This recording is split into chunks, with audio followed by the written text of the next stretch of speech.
All right. Welcome. Namaste, my dear friends. We are calling this as Kailash Chronicles, a series that we have recently started. My name is Aditya Dutta, and I'm an identity coach and traveler. I had visited the Kailash Mansarovar Yatra in the year 2018. And this year also, I'm traveling with a few friends. So in this session, we are going to talk about this yatra. Also, I will introduce a very special friend who is there with me in our conversation. A little about myself. Many friends know me, many don't. So I'll just quickly introduce myself. I was born with a gender confusion. I was not sure about, my identity. I always felt that I was a man being born in a female body, right? So this confusion led me into this search of identity, who I am. Like first it was the question, what is gender? And this took me into this journey of who I am, right? So later, of course, I had transitioned from this female body to a male body. And this transition was, though it's a physical transition, it made me comfortable. I was able to come out of my depression, my shame that I carried because of my identity. And I could even become better as a person. I started talking about my transition, in many conferences in India, Europe, and America. And I continue to do that. And I was talking to my friend how my identity is also changing. It's just not the gender that changes, but I'm sure our identity for all of us is changing, and it's a discovery process.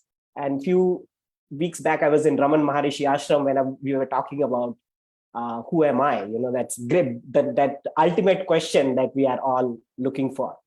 So I welcome with lot of happiness my dear friend here, Amrita. She's a teacher with 17 years of experience. She's from Kolkata, and she's an energy coach, and she's helping coaching people in their personal and professional life with energy balancing. So welcome, Amrita. We are very happy that you are joining us for this Yatra 2023. My question is, what is your understanding about this yatra? For me, it has been like a self journey. It's always been an internal journey, though I went there and visited Kailasha, but I felt it was a more of an inner journey to find my inner self, right? So what is it for you, and what is making you do this yatra with us? Aditya, really, I am so much blessed that I am with you in this platform now. And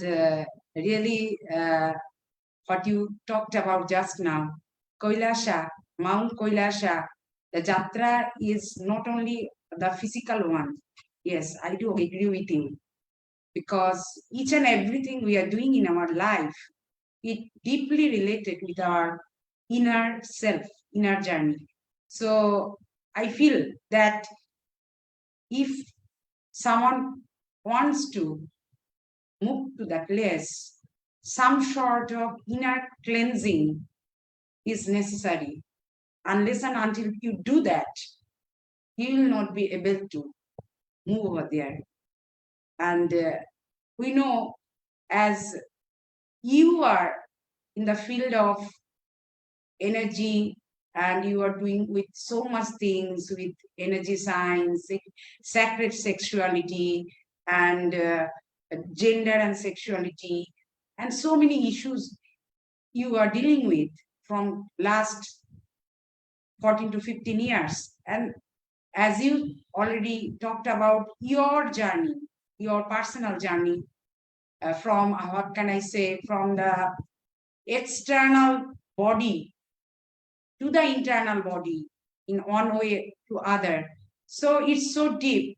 The journey is not from the outside. One can see the outside operation or outside anything changing, but One cannot ignore the inner self journey, which is most essential one. What we do in outside, actually we do it from the inside.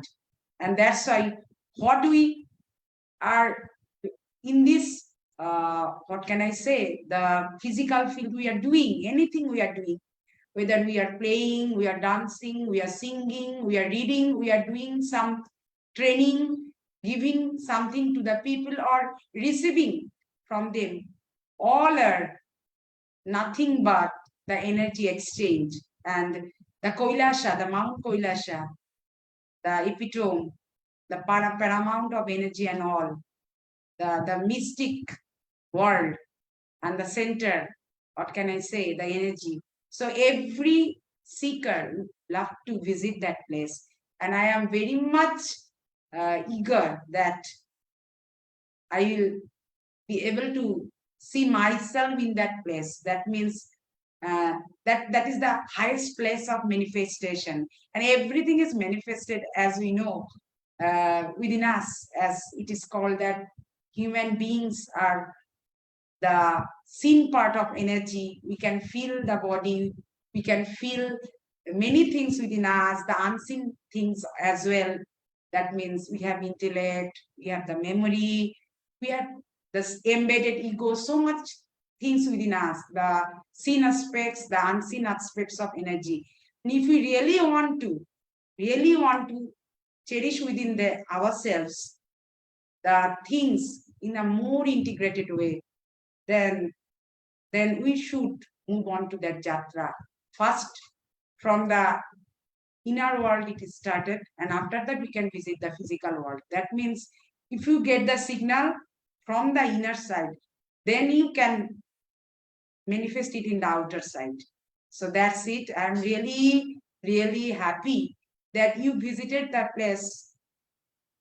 In which year you visited over there? I was there in 2018.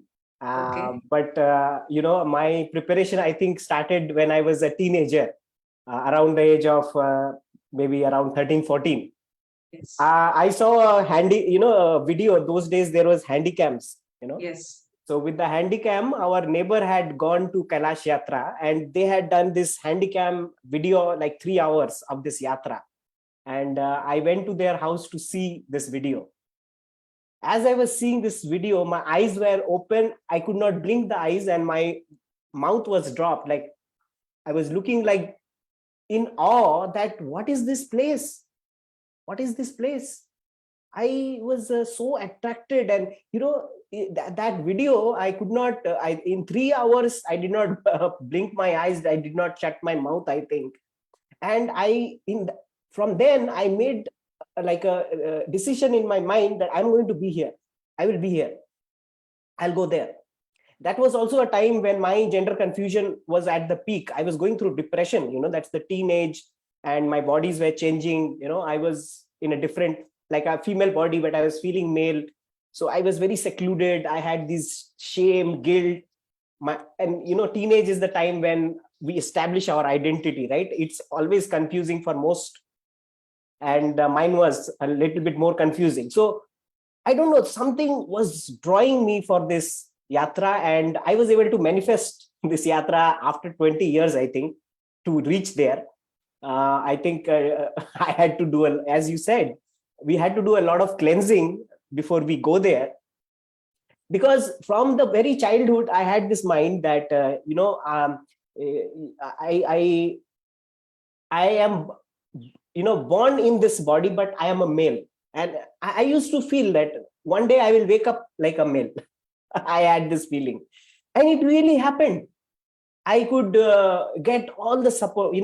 When I started my healing work and I went into the journey, and I could reach Kailasha, I was bold about who I was. I didn't had any fear. I didn't care about what people will talk about me, if they will judge me.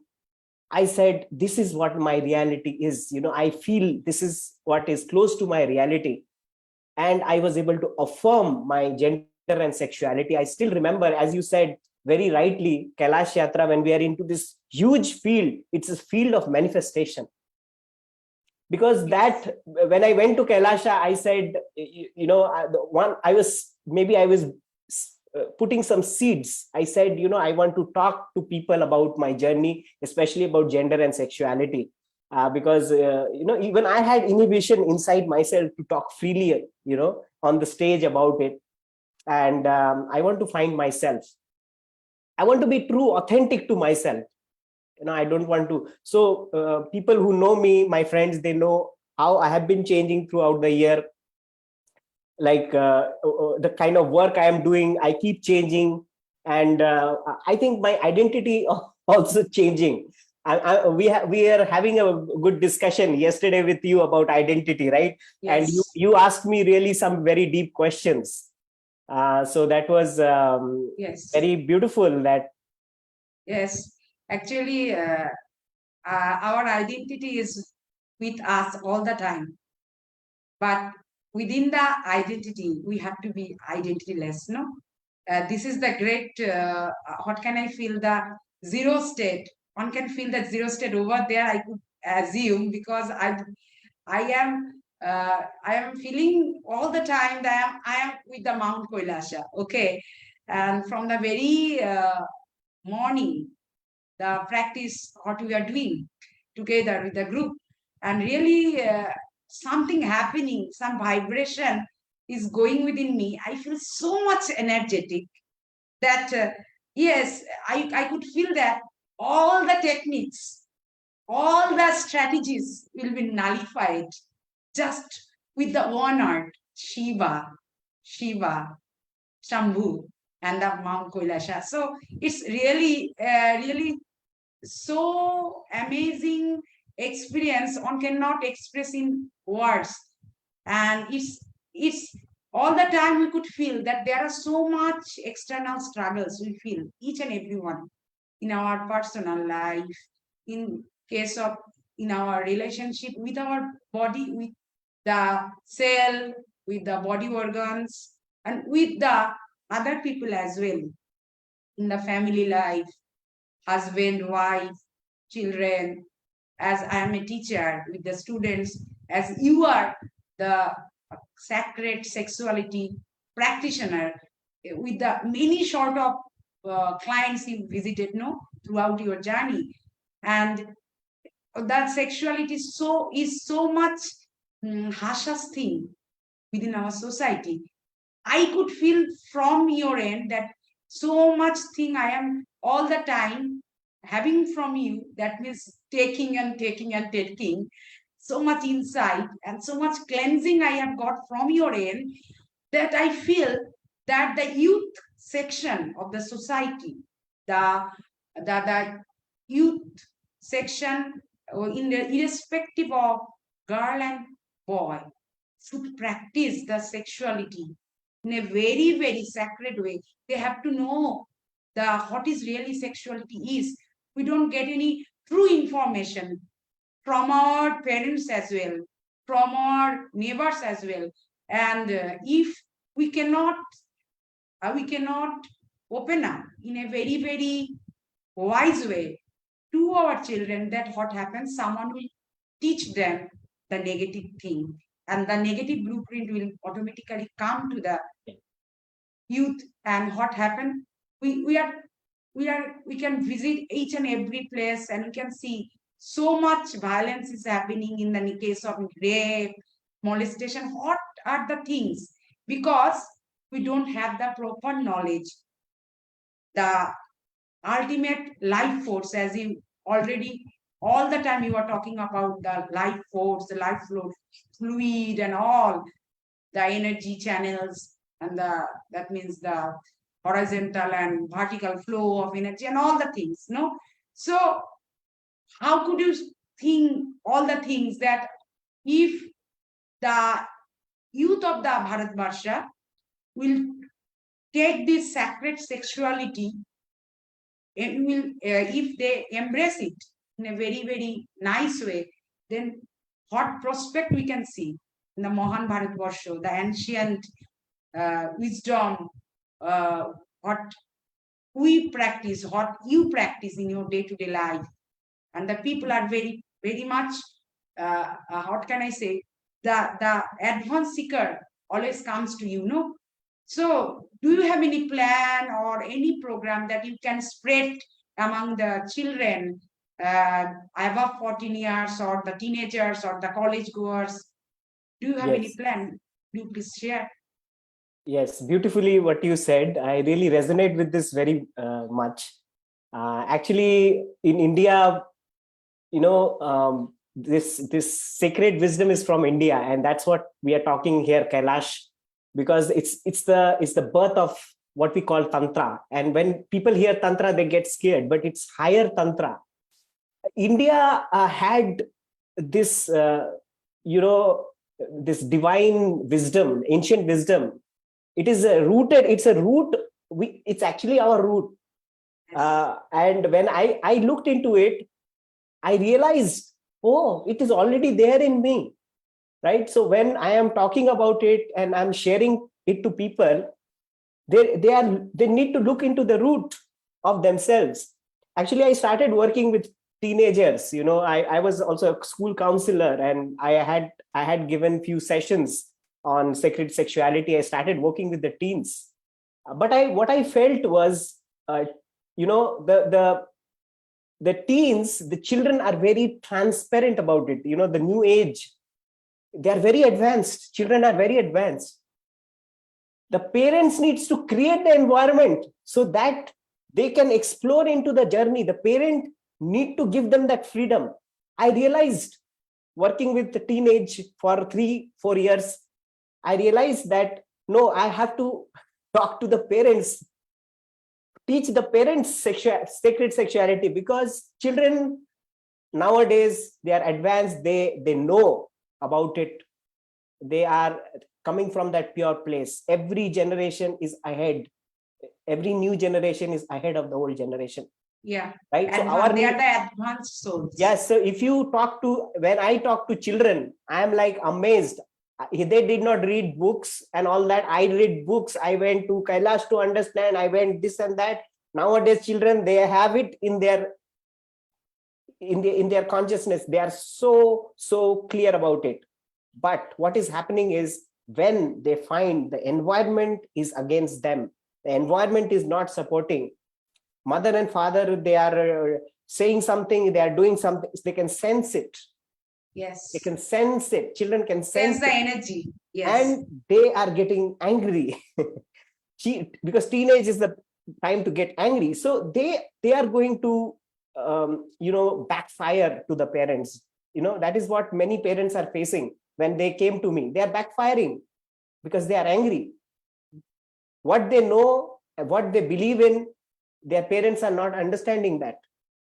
Their parents are they have some closeness in their head.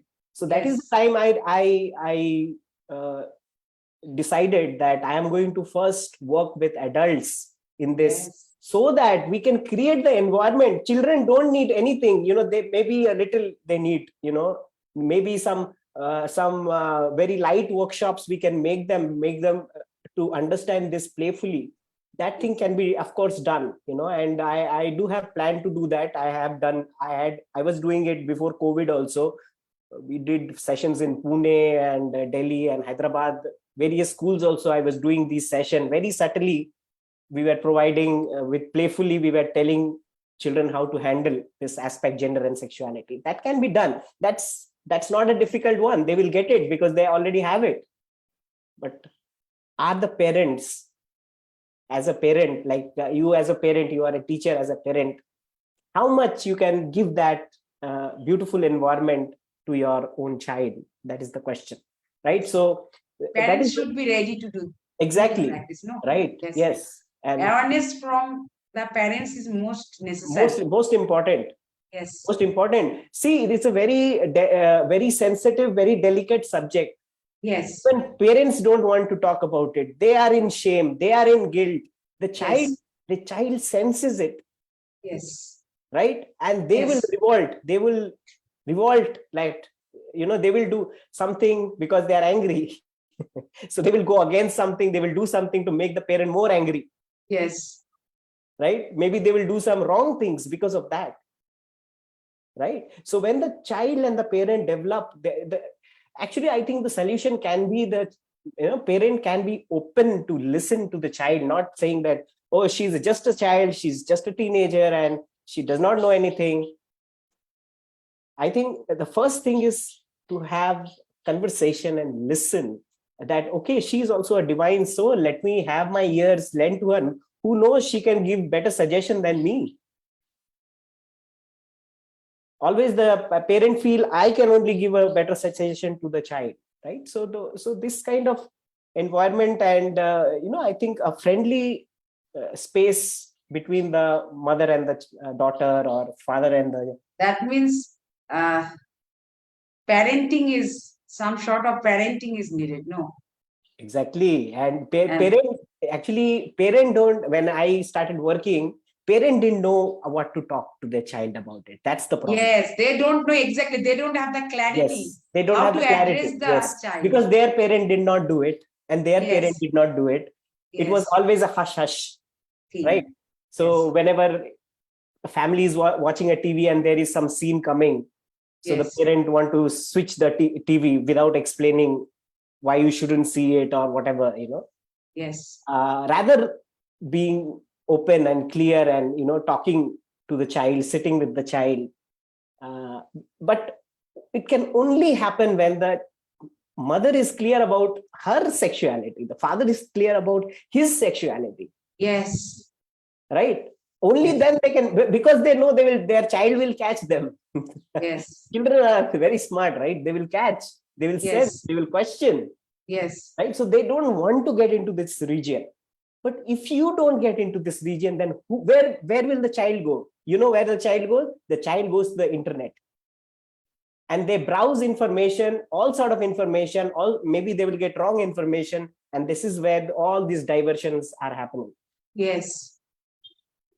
So all the things, what we could say and we could feel that since we ourselves don't understand ourselves as a father, as a mother, before father and mother, I could say as a physically male, as a physically woman, female,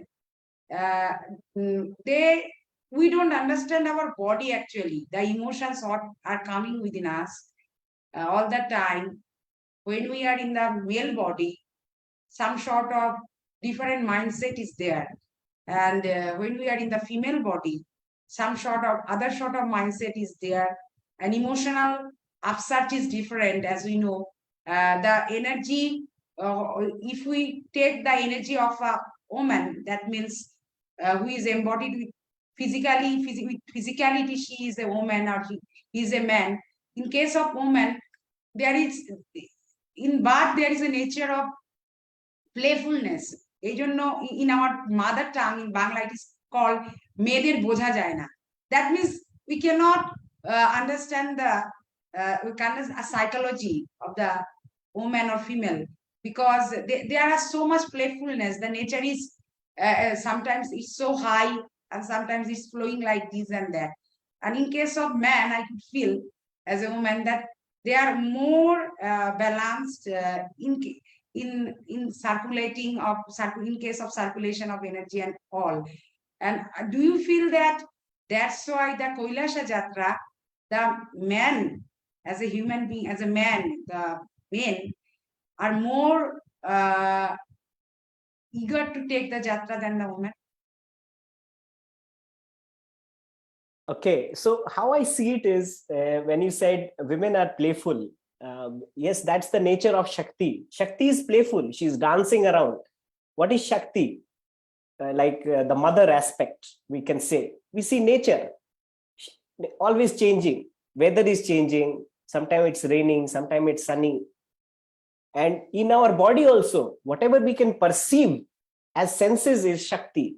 If we can touch, feel, perceive something, even the thoughts, we call them Shakti. So it is ever changing, shifting, right? That is the aspect of the feminine. And it is very graceful if we can look at it from the creative aspect. It is very graceful, right? But then what happens is, if she keep on doing that, she will keep going into somewhere, she'll get lost and she doesn't know what she's talking about. I'll give you an example. It happens like, the woman is going for, like, there are two cases. A woman is hungry and she wants to go and have something from the fridge. Okay. So the woman gets up and she will start going, right? And maybe there is some, clothes are there. She will say, oh, I have to put the cloth and put it like this. Why it is like that? And then she'll go a little and they'll share, this is the poster, why it is like that. She'll correct the poster and go, right? And up till the time she will reach the fridge, she will forget that she's hungry. Exactly, exactly so. And the man, for example, the man, when he's hungry, he will straight away go to the fridge, open the fridge, take the sandwich or whatever and eat it. But he is not aware of the other aspect that, oh, the cloth is lying like that. He can't see. Even if the child, whatever it is, something is required, he's not able to see that. He's so focused, he's so one-minded, he'll just go and grab that sandwich and eat it. Now, here two things. The man also needs to look into the environment. He needs to be aware of the environment also. So the man is learning from the women to be aware of the environment. So that is the reason the husband-wife fight is there. Hey, you are not aware, you're not giving me attention. Man wants space, women wants time. Yes. Always there is a fight because of that, right? Man, woman. So women needs to be also grounded. So the Shiva helps the Shakti to be anchored. Shakti, if not anchored, it can go in various directions. It can go into a negative way also. Yes. We don't know because there is no one to hold you. So when Shiva holds Shakti, then the Shakti can find a direction. That's why the body is needed, no? Yes. And now I'm not talking about just the external husband-wife. It is any human. Either you are born as a woman or you are born as a man. You have this both aspect inside you. Women needs to realize her own inner husband. She is married inside. Yes. A man is married inside. Everybody is married actually. Yes, married inside. Nobody is unmarried. Everybody is married. Married, yes. Beautiful. Yes. Without external. So the man needs to realize there is an inner woman inside me. And if he cannot embrace the inner woman, he cannot embrace the external women. He cannot embrace his mother, his sister, his wife, other women. He says, I cannot understand women. Because if he look into his own energy, he will find there is nothing to understand energy. It is not logic. He has not explored his right brain, his creative part. Even as a man, I am saying that I struggle. Sometimes I'm so left-brained, so analytical, logical, so much question. 1 + 1 is 2, 2 + 2 is 4. That's my life. That's not life. If you are going with that calculation, then we are going to have challenges in life. So we need to also be creative. 1 + 1 can be infinite opportunity. Yes. 1 + 1. Why not? Why can't we see 1 + 1 equals infinite opportunities? Now that defies your intellect. That defies your intellect. So that is the reason, Shiva is coming to Shakti, Shakti is coming to Shiva. And every seeker, as you said, somewhere in their heart has a longing for Kailasha. Because also, the preparation is needed, because that's why I call it a Kailash mindset, and maybe I will do some program with Kailash mindset. Because yesterday and before also, when we were talking, especially with you, you have a mindset. You are clear about that. Maybe, we have to leave expectations going there, because what you bring there gets amplified If you take rubbish there, rubbish will amplify. So there is cleansing is needed, no? Yes, and that's the reason probably we say, na, Kailash Yatra, we release our karmas, right? So actually it is very mystical, because I have been talking to hundreds of people who have done the Kailash Yatra. I'm very passionate. I was researching from my very teenage about Kailash, and whoever goes to Kailash, I will find in the internet, I'll interview them, I'll talk to them, I'll try to know, and everybody gives different experience. Many people, they say it was life changing and life has changed and it's miraculous. I've seen some miracles happening in there. They gave me some explanation which they could not define. But I also seen people who said, I don't know, I just went there and it was such a headache and my body was paining. I don't know why I came there. It was so hectic. I did not see anything there. Because you can't see anything there if you are not ready, if you're not prepared. Yes, that means it's Kailash Yatra is more a inner journey, because there is some dance happening there. There is something going there. Now, if you ask about my journey when I went there, to be very honest, even I couldn't sense anything. I had prepared so much, but I couldn't sense anything, because universe always tests you. In our group, there were some people who were not meditators. They were like very youngsters, and they're jumping and they're laughing. Monkey-minded people are there, no? Yeah, monkey-minded. So they were also boozing in the yatra. They have taken their alcohol and they're boozing, they're smoking, as if they have come to a honeymoon, because they came with the idea of having a holiday somewhere, just to see what is there. I don't have any issues, but when they are with me, I'm getting disturbed, because I am a meditator. I'm going there to meditate, but Kailash tests you. It had put people who are completely in polarity with me. So I was so angry. Why did I come here with this group? Why these kind of people are there? I was judgmental, and that what amplified when I was there. So when I was walking the parikrama, I was so angry. All the anger is coming out, and I'm wondering, so much years I have waited for this yatra. Now I'm doing the yatra, the parikrama, with all this anger, but I am not able to control that anger. It is coming like huge anger, right? And I think the first day was like that, and second day I went with this anger. I was passing the Dolma Pass, and slowly it subsided, and there was also a time where I felt I become zero state came. That means anger is all the time is not bad. It's a pure emotion. No. Actually, later I read that the Chinese believe that Kailasha is kind of Buddha. I think, I don't remember, but the deity they worship, the Tibetans who worship, it is, I don't know what exactly the name, but it is the Lord of Anger. Rudra. Yeah, so Lord of Anger is Kailasha. It's a Lord. So yes, I didn't knew about it, because my anger came out. That's my experience. Now I'm just talking about my experience, and after I came back, I was like in zero state. I was not able to speak what is Kailash Yatra, what has happened to me. I was not able to do that for 6 months after that. It was a big shift for me. I felt that I was intellectually affirming my gender and this and that and identity. It was all intellectual, but after Kailash, it was experiential. I was living it now.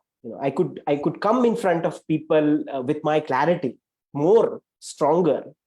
Otherwise, earlier still I was in inhibition, but I think that that means Kailash helps you to open up in every aspect. I don't know that. I don't know. That was my experience. But people have their own experience wherever they are in their life, and if they are saying yes to this transformation, the journey is for them, I feel. That means affirming the yes Yes, it's needed. No. Yes. Yes. Yes. Yes. I am ready I'm to ready leave my old self and to leave my old self. become, and I want to get closer to the divine, maybe even one step, Become closer to the divine. and let it be experiential rather than intellectual understanding. So that is, and that's the passion I have now, because I feel what I'm trying to talk to people.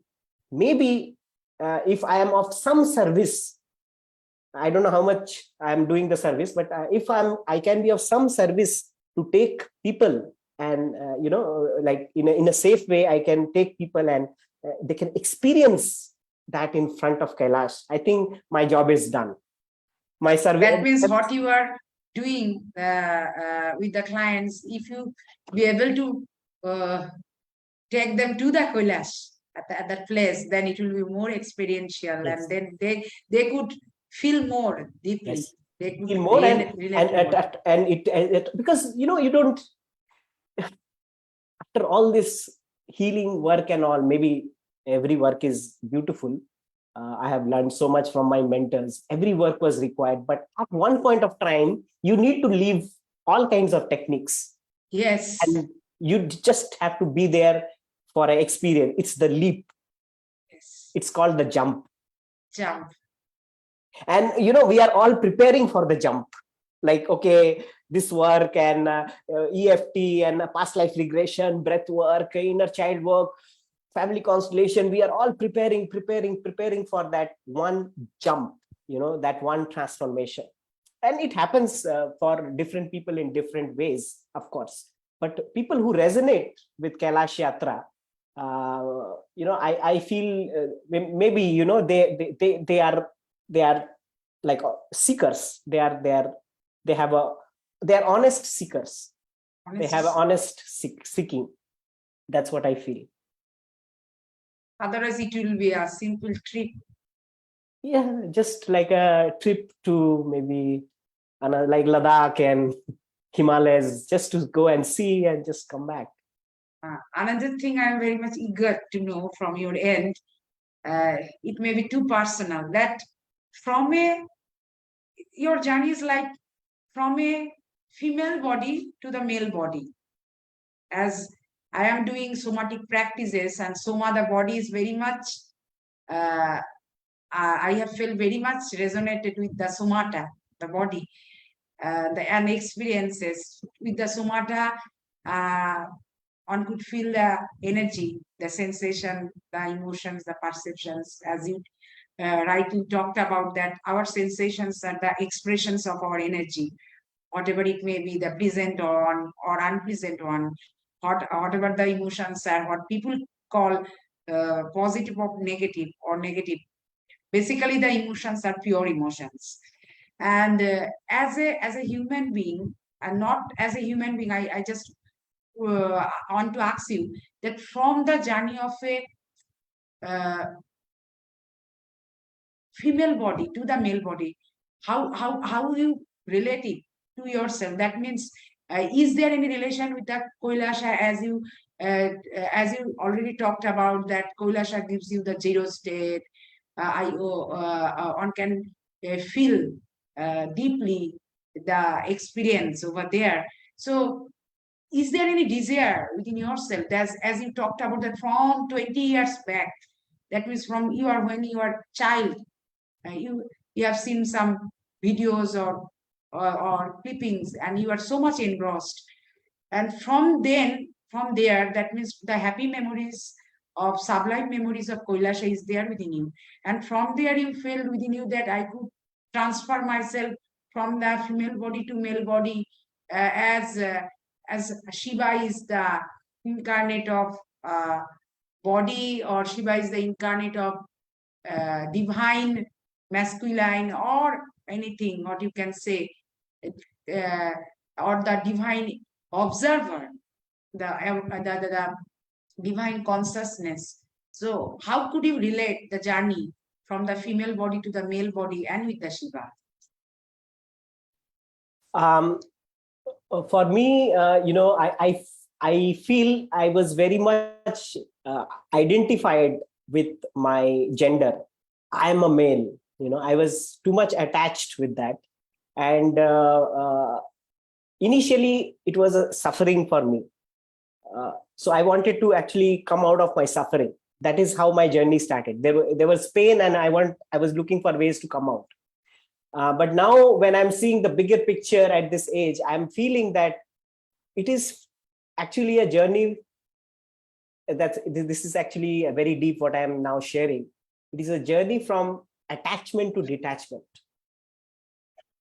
right? So it is not only attachment with my gender, it is attachment with everything. Now, when you understand one polarity, now you understand, oh, then you are now attached to your now mother, you are now attached to your sister, you are attached to your father, you are attached to your house, you're attached to money, you're attached to. So it's actually a journey from attachment. So when I understood one attachment very deeply, that with so much attachment I had with this identity.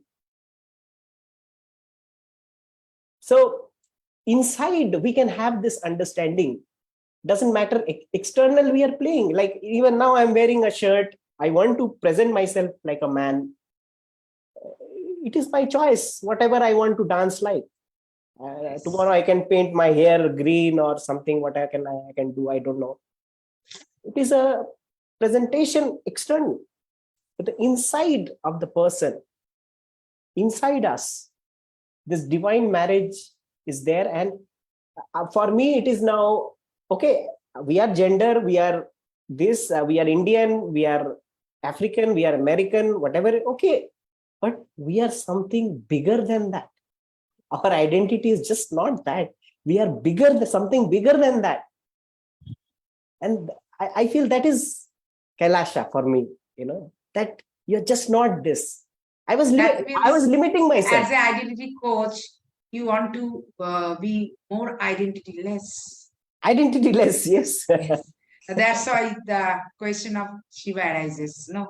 Yes. Become more identity-less, to become in the zero state all the time in this mundane world, dealing with the clients, dealing with the so many people, yes, who are really want you in true way.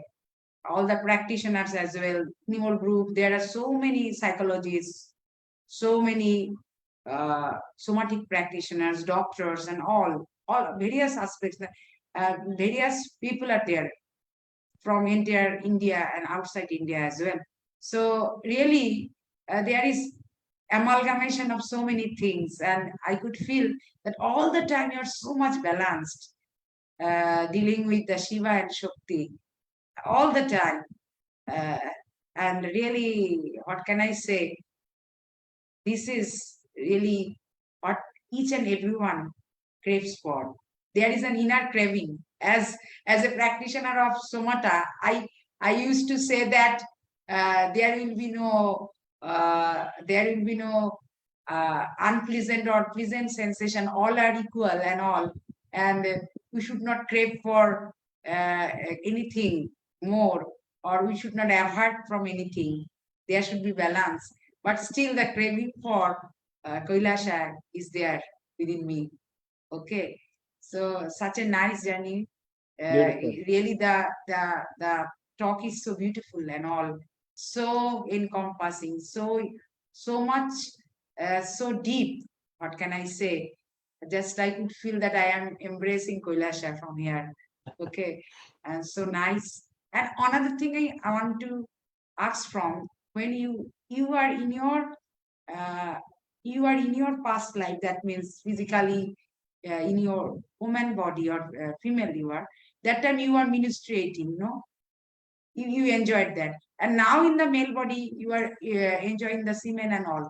So in the one body you experience both two things, and you are the experiencing that truly the Ardhanarishwarada, and you are Aditya, and you are moving towards the Adi Yogi. That's what a beautiful experience. Have you ever felt like this? The feeling which you have then. That time the experience is different, and now you are ready for the physical journey. And internally, you are all the time with that journey, and you are making the people aware of the Kailasha mindset, and the advanced seekers are there, the beginners are also there. So many things you are doing all the time with all the time with all the people. So how do you relate all the things? That means from ministration to semen, from body to bodilessness, from the inner journey to outer journey, all the things in a very precise way. Oh, this is like a very, very deep question. I don't know how to answer, but what I can just say that I'm. Uh, I never thought I'm going to be a coach or anything in my life. I just thought I want to come out of my pain. That's how I met my mentors. Please give me some way to come out of my, because at the core I feel my core is freedom. That's what I relate with. Freedom and love. That's what I'm looking for. Like, how can I be more free? How can I have more love? That's my journey, in simple words. So this journey took me to various direction. And now if you're asking me, probably it's like on a bigger picture, my soul has designed it in a way which I could not understand, seeing in parts. Now when I look back, what you are telling me is maybe you are summing up my journey in a more beautiful way than I can do, right? You are already seeing me from an end where things, because I think you are able to better see me than what I can say wherever I am. And I don't know who is doing that, but I have an energy pushing me all the time that honestly, after my transition and everything, I thought I'll heal myself. I'll just go and hide somewhere. I'll have my own life. Just if some partner is there, get married, settle, and that's it. I will never want to come again with the people and talk about my shame and all this thing. I have done enough, because gone through this kind of journey of shame and guilt. I don't want to go this way again. But something inside me is pushing, and it is pushing harder every day to come out and speak about it to people. I feel that's not me. That's something else, right? So I am not that some great or anything. I am just like a human in a body. I'm just like any other person. I was trying to come out of my pain, heal my trauma. As a person, that's what I am. And I just wanted a peaceful, happy life. But whatever is being done through me is because of the blessing of my mentors, great mentors I have met: Dr. Newton, Master Mantak Chia, and of course Shiva Shakti. The great Kailash has been a big inspiration for me. Like that's like so it's not like just a mountain. It's a throbbing presence for me. It's a throbbing presence. It's a live presence for me. And not a single day goes after 2018 I have visited, even before that I don't get the vision of Kailasha in my mind. So it's every day I'm waking up with that vision. I'm going to sleep with that vision of Kailasha. So it is So that nice. strong. And whatever I feel, if this little ego, whatever is there as my identity, that's what is Aditya. That is my identity. Whatever is done through me, that's not Aditya. That is some greater identity. And I don't have any credit. My mentors have taught me that way, and my mentors have still teaching me that way. So I don't have any credit in that. That's what I feel. Beautiful, beautiful. So amazing. And another question is that, as you talked about the partner and all, and do you have any craving for settling down in your life, having children and all, or not all the time of the children, but basically you need a female body or like this? No, or Yeah, yes? so I had it throughout my life, I would say. From the very teenage, I was looking for a relation, and I went into few relations also. But all the relations, when I was because every relation is a mirror. And then I found that, oh, I'm looking for approval. I'm looking for that she approves me as a man.